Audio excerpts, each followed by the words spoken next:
Poster, EVM বন্ধ, দলীয় প্রতীকবাদ। অক্টোবরে হতে যাওয়া স্থানীয় সরকার নির্বাচনে আসছে চমকপ্রদ পরিবর্তন। ঝিনাইদহে নাসির উদ্দিন পাটোয়ারির ওপর হামলা, ডিম নিক্ষেপ। স্বরাষ্ট্রমন্ত্রীর মন্তব্য জনগণের মধ্যে ক্ষোভ এবং মুসলমানদের ধর্মীয় অনুভূতিতে আঘাত এনেছে, বিবৃতি জামায়াতের।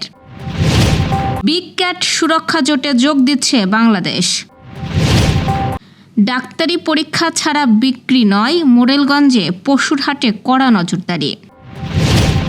দুই পা ছাড়াই ইতিহাস, হাতের শক্তিতেই এভারেস্ট জয় রুস্তাম নাবিয়েভের। বিশ্বকাপের আগে বড় ধাক্কা, শেষ মুহূর্তের চোটে নেইমারকে ঘিরে অনিশ্চয়তা। দর্শক, শুনছিলেন সন্ধ্যার খবরের প্রধান শিরোনাম, এবার বিস্তারিত। তার আগে আমাদের ইউটিউব চ্যানেল সাবস্ক্রাইব করুন এবং সব খবর পেতে ফেসবুক পেজ ফলো করে রাখার পাশাপাশি ওয়েবসাইট ভিজিট করুন। স্থানীয় সরকার নির্বাচনকে ঘিরে বড় ধরনের সংস্কার আনছে নির্বাচন কমিশন। আগামী অক্টোবর থেকেই শুরু হতে পারে এই নির্বাচন। নতুন বিধিমালা অনুযায়ী এবার নির্বাচন ব্যবস্থায় একাধিক বড় পরিবর্তন আসছে।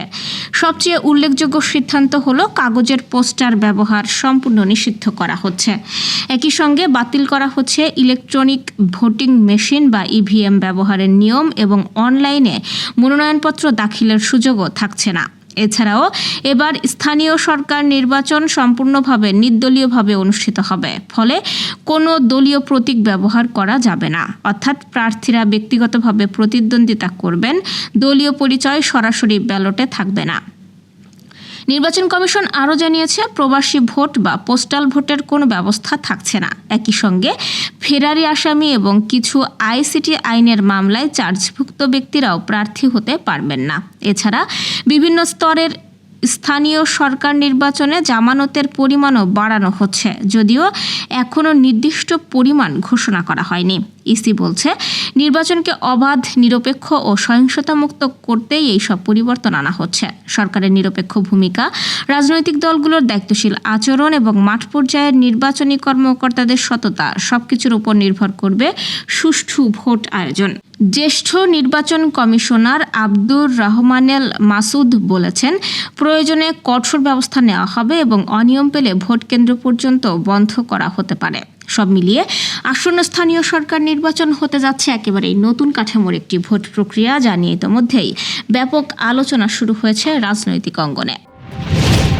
বাংলাদেশ জামায়াতে ইসলামীর সেক্রেটারি জেনারেল ও সাবেক এমপি মিয়া গোলাম পরোয়ার বলেছেন, ধর্ষকের সর্বোচ্চ শাস্তি হিসেবে প্রকাশ্যে মৃত্যুদণ্ডকে মধ্যযুগীয় বলার মাধ্যমে স্বরাষ্ট্রমন্ত্রী সালাউদ্দিন আহমেদ মূলত রসুল সাল্লাল্লাহু আলাইহি ওয়াসাল্লামের বিচার ব্যবস্থাকেই অবজ্ঞা করেছেন। একই সঙ্গে মন্ত্রীর এই মন্তব্য দেশের ধর্মপ্রাণ মুসলমানদের ধর্মীয় অনুভূতিতে আঘাত এনেছে এবং জনগণের মধ্যে ক্ষোভ সৃষ্টি করেছে বলে উল্লেখ করেন তিনি। গোলাম পরোয়ার বলেন, দেশের মুসলিম জনগোষ্ঠী মনে করে স্বরাষ্ট্রমন্ত্রীর এই মন্তব্য রাসূল সাল্লাল্লাহু আলাইহি ওয়াসাল্লামের বিচার ব্যবস্থার প্রতি চরম অবমাননার শামিল। তিনি ক্ষোভ প্রকাশ করে বলেন, সরকারি দলের নীতি নির্ধারকরা প্রায়ই মদিনার সনদের আলোকে রাষ্ট্র পরিচালনা এবং শরিয়া বিরোধী কোনো আইন প্রণয়ন না করার মৌখিক অঙ্গীকার ব্যক্ত করেন, অথচ বাস্তবে ইসলামী শরিয়া আইনকে মধ্যযুগীয় বলে হেয় প্রতিপন্ন করার মাধ্যমে তাদের আদর্শিক দেউলিয়াত্ব, সস্তা রাজনৈতিক অবস্থান এবং দ্বিচারিতার বহিঃপ্রকাশ ঘটেছে। জামায়াতের সেক্রেটারি জেনারেল আরও বলেন, স্বরাষ্ট্রমন্ত্রীর এই মন্তব্য দেশের ধর্মপ্রাণ মুসলমানদের ধর্মীয় অনুভূতিতে আঘাত এনেছে এবং জনগণের মধ্যে ক্ষোভ সৃষ্টি করেছে। নাগরিক সমাজের অনেকেই মনে করেন এই বক্তব্যের মাধ্যমে ইসলামী শরিয়া আইনের প্রতি অবমাননা প্রদর্শন করা হয়েছে। অবিলম্বে স্বরাষ্ট্রমন্ত্রীকে এই অবমাননাকর মন্তব্য প্রত্যাহারের দাবি জানান তিনি। ঝিনাইদহে জাতীয় নাগরিক পার্টি এনসিপির মুখ্য সংগঠক নাসির উদ্দিন পাটোয়ারির ওপর ডিম নিক্ষেপ ও হামলার ঘটনা ঘটেছে। আজ দুপুর 2টার দিকে ঝিনাইদহ পুরাতন কালেক্টরেট মসজিদের সামনে এই ঘটনা ঘটে। প্রত্যক্ষদর্শীরা জানান, জুম্মার নামাজ শেষে মসজিদ থেকে বের হচ্ছিলেন নাসির উদ্দিন পাটোয়ারি। সে সময় ইসলামী বিশ্ববিদ্যালয় ছাত্রদলের আহ্বায়ক শাহেদ আহমেদ নাসির উদ্দিন পাটোয়ারির সাথে কথা বলতে যায়। কথা বলার এক পর্যায়ে পেছন দিক থেকে কিছু যুবক ডিম নিক্ষেপ করে ও হামলা চালায়। এতে এনসিপির কয়েকজন স্থানীয় সমর্থক আহত হন। এই ঘটনার পর এনসিপি নেতৃবৃন্দ বিক্ষোভ করে। নেতৃবৃন্দ স্বরাষ্ট্রমন্ত্রী ও আইনমন্ত্রীর পদত্যাগ দাবি করেন। সেই সাথে হামলার সাথে জড়িতদের দ্রুত গ্রেপ্তারেরও দাবি জানান তারা। 7টি বৃহৎ বন্য বিড়াল জাতীয় প্রাণী সংরক্ষণের জন্য গঠিত একটি আন্তর্জাতিক জোটে যোগ দিতে যাচ্ছে বাংলাদেশ। এজন্য framework agreement on the establishment of the international big cat alliance এ স্বাক্ষরের প্রস্তাব অনুমোদন করেছে মন্ত্রিসভা। বৃহস্পতিবার প্রধানমন্ত্রী তারেক রহমানের সভাপতিত্বে সচিবালয়ে মন্ত্রিসভা বৈঠকে এই প্রস্তাব অনুমোদন করা হয় বলে মন্ত্রিপরিষদ বিভাগের সংবাদ বিজ্ঞপ্তিতে জানানো হয়েছে। বিজ্ঞপ্তিতে বলা হয়, বাঘ, সিংহ, চিতাবাঘ, তুষার চিতা, পুমা বা মাউন্টেন লায়ন, জাগুয়ান ও চিতা এই 7টি প্রধান বৃহৎ বিড়াল প্রজাতি সংরক্ষণের লক্ষ্যে 2023 সালের এপ্রিলে IBCA প্রতিষ্ঠিত হয়। বর্তমানে জাতিসংঘ সদস্যভুক্ত 24টি দেশ এর সদস্য।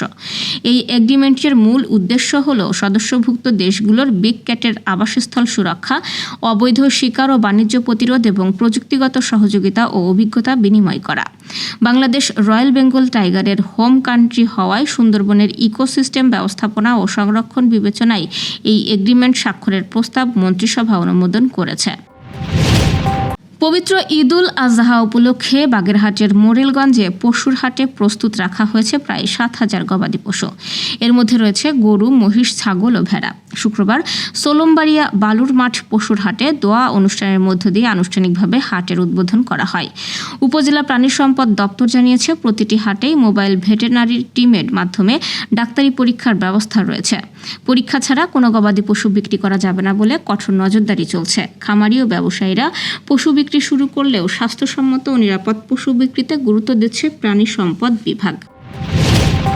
অদম্য সাহস আর অসাধারণ মানসিক শক্তির এক নজির গড়লেন রুশ পর্বত আরোহী রুস্তাম নাভিয়েভ।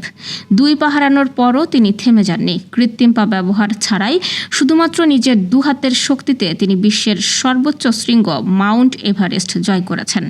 নেপালে চলমান বসন্তকালীন অভিযানের সময় বুধবার সকালে তিনি এভারেস্টের চূড়ায় পৌঁছান বলে নিশ্চিত করেছে সংশ্লিষ্ট কর্তৃপক্ষ। 2015 সালে একটি দুর্ঘটনায় তিনি 2 পা হারান, কিন্তু সেই কঠিন বাস্তবতাকে হার না মেনে তিনি গড়ে তোলেন নতুন জীবন। পর্বত আরোহণকে কেন্দ্র করেন তিনি। শৃঙ্গে পৌঁছে তিনি বলেন, যারা ভেবেছিল পতনের পর জীবন শেষ, এই জয় তাদের জন্য। যতক্ষণ জীবন আছে লড়াই চালিয়ে যেতে হবে। তার এই অসাধারণ অর্জন বিশ্বজুড়ে মানুষকে অনুপ্রাণিত করেছে আর প্রমাণ করেছে ইচ্ছাশক্তির কাছে কোনো বাধাই চূড়ান্ত নয়।